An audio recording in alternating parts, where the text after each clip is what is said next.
Euroregioni News.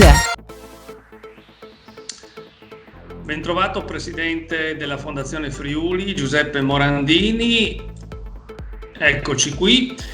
Allora, volevamo farle alcune domande sul documento programmatico che è stato approvato dal vostro Consiglio poco fa e contiene degli elementi importanti, soprattutto perché dà una continuità agli stanziamenti, ai contributi che la Fondazione Friuli riserva a diversi settori. Quindi in questa nota si annuncia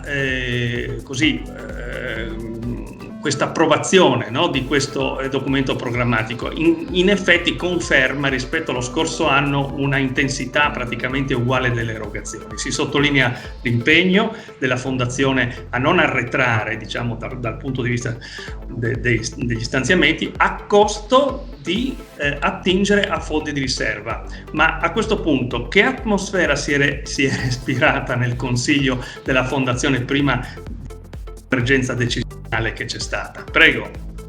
Questo piano programmatico è frutto prima di tutto di un grande gioco di squadra che si sviluppa sia all'interno della Fondazione con tutti i nostri collaboratori, ma soprattutto all'esterno, perché c'è un impegno incredibile con un lavoro straordinario che tutti i consiglieri fanno sui loro territori di provenienza.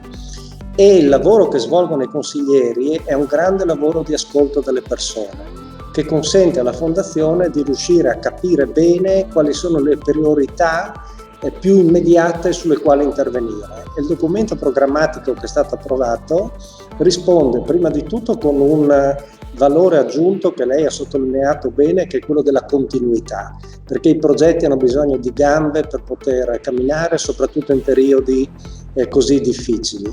E poi c'è la valutazione che proprio nei momenti difficili bisogna mettere a disposizione quello che si è accumulato negli anni un po' meno problematici, e questa è stata la scelta di fondo della Fondazione, e vuole essere vicina in modo attivo a enti e istituzioni che con noi già collaborano da tempo. Presidente, il numero dei progetti valutati nel 2020 e anche quelli approvati è piuttosto elevato. Ecco, questo numero di richieste farebbe pensare che questa fondazione è molto ben presente nell'immaginario di chi ha delle progettualità nei vari settori. Lei è soddisfatto da questo punto di vista o vorrebbe che i numeri ulteriormente? Ma la cosa più importante, oltre ai numeri, è la qualità. Io sono, ma anche tutto il Consiglio, molto soddisfatti della qualità progettuale che riceviamo, e soprattutto del fatto che ci sono progetti che sono partiti alcuni anni fa e che stanno crescendo e si stanno consolidando di anno in anno. E questo è un modo di agire, un modo di operare che ci sta dando grandi soddisfazioni, perché su alcuni progetti sui quali è qualche anno che investiamo hanno dimostrato la propria efficacia e la propria necessità proprio in corrispondenza di questa epidemia. Quindi è un risultato raggiunto l'aver messo in piedi delle iniziative, grazie alle associazioni e grazie agli enti che con noi collaborano, di assoluto interesse e valore per le nostre comunità. Senta Presidente, allora vediamoli un attimino in sintesi questi asset, no, ai quali corrispondono altrettanti progetti. Si parla di cultura, istruzione, welfare. Tra l'altro lei ama ricordare che c'è una percentuale di valore aggiunto che la Fondazione sviluppa, che il territorio sviluppa rispetto ai contributi della Fondazione, che è notevole, è importante, forse non trova riscontro anche in altre parti d'Italia, magari se lo vuole ricordare. Comunque partiamo intanto con il bando Cultura e Restauro. Il bando Cultura e Restauro è un bando che ci dà grandi soddisfazioni per due motivi, perché prevede degli interventi molto puntuali e molto distribuiti sul territorio, il che significa avere un rapporto stretto con le comunità che ti richiedono l'intervento su quell'opera d'arte o sulla conservazione di quella voce del nostro patrimonio culturale. Ed è un'attività che ci è stata riconosciuta anche dalla Regione con la quale collaboriamo, con la grande collaborazione della Soprintendenza, ed è un bando che ci abbiamo tenuto in modo particolare a rinnovare anche negli anni a venire. E su questo bando non dimentichiamo mai che c'è anche la partecipazione di Intesa San Paolo, quindi è un intervento di sistema a disposizione dei nostri territori. Allora, questo per quel che riguarda la cultura è il restauro. Poi c'è la scuola. La scuola, come non parlare del bando dedicato alle attività educative, quindi alla scuola. Chiaramente la scuola è il futuro del nostro paese. Sta passando un brutto momento in questo ora, purtroppo per la questione pandemica. Tra l'altro c'è un dibattito in corso abbastanza acceso, perché tutti si rendono conto che i ragazzi devono tornare a scuola, però la Fondazione investe in progetti che riguardano la scuola, non solo perché rappresenta il futuro, ma ci sono stati dei progetti specifici che sono stati finanziati, che poi si sono rivelati in linea con l'attuale grave contingenza pandemica. Ma guarda, la risposta delle scuole al bando del 2020 è stata straordinaria, grazie alla generosità degli insegnanti, dei dirigenti, grazie alla capacità collaborativa. Nel 2020 abbiamo più che triplicato le richieste rispetto al 2019, e con contenuti progettuali che facevano sì riferimento all'emergenza, ma erano tutti proiettati alla ripartenza. Quindi sono investimenti nelle scuole dedicate al futuro. E quest'anno abbiamo aperto il bando anche ai comprensivi, agli istituti comprensivi, in modo da avere degli interventi ancora più distribuiti sul territorio, e avevamo provato, ma ci crediamo e insisteremo, a spingere il rapporto fra scuola e sport. Quindi una parte del bando scuole era dedicato anche all'attività che si poteva fare con le associazioni sportive. Questo è un tema che purtroppo è stato bloccato dall'emergenza, ma è un tema che riproporremo con grande convinzione, perché anche lì la qualità progettuale che avevamo ricevuto era stata straordinaria. Parliamo di welfare, non manca anche questo settore di progetti, e quindi non manca neanche l'impegno a valutarli da parte della Fondazione, quindi non parliamo solo di difficoltà del welfare, no? Ma anche di progettualità.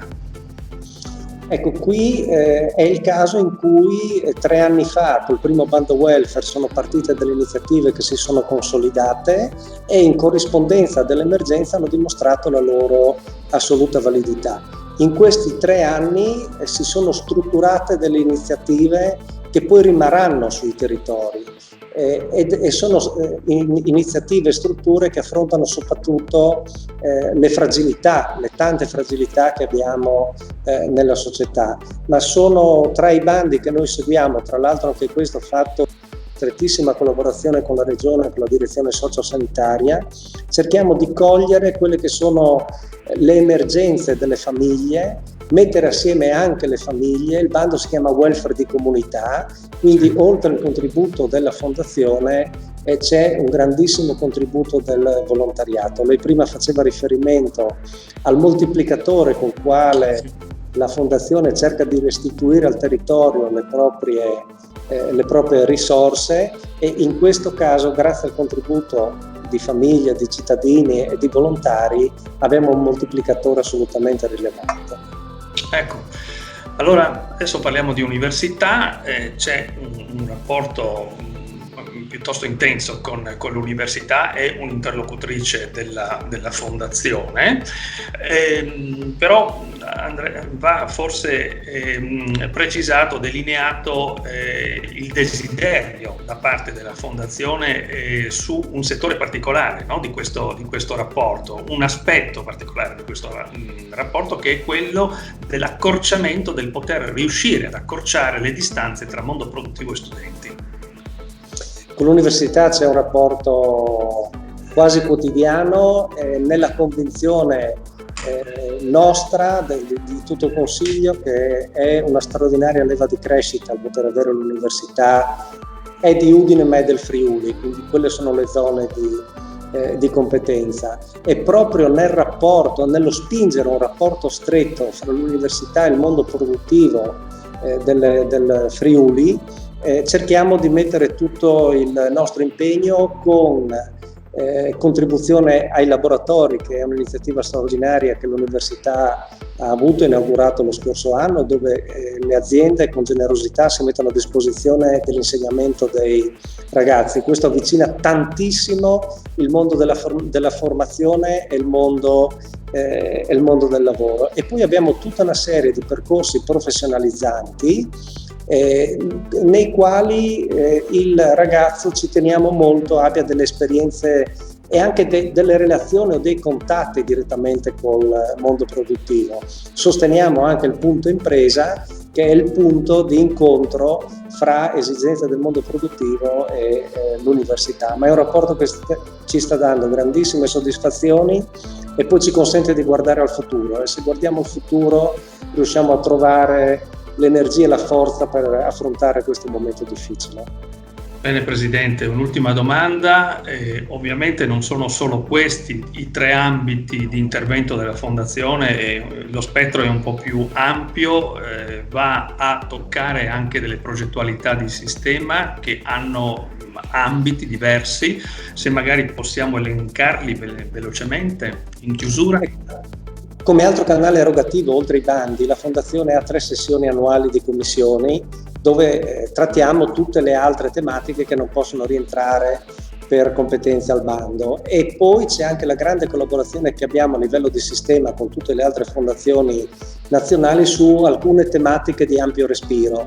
Ad esempio in agricoltura il contributo unito di tutte le fondazioni può consentire interventi rilevanti per un settore così ampio e così grande.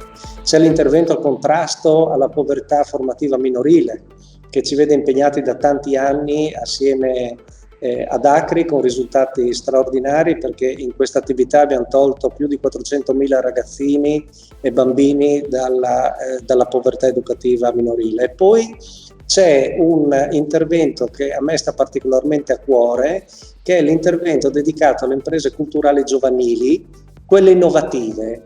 Il progetto si chiama Founder 35, ma ha avuto la capacità in 5-6 anni di creare una comunità fra ragazzi o associazioni di ragazzi che si occupano di impresa culturale. È veramente una cosa straordinaria che è resa possibile dall'unione delle forze di tutte le fondazioni. Bene, la ringrazio per queste precisazioni e alla prossima, augurando anche un buon lavoro alla Fondazione. Grazie a voi. Euroregione News.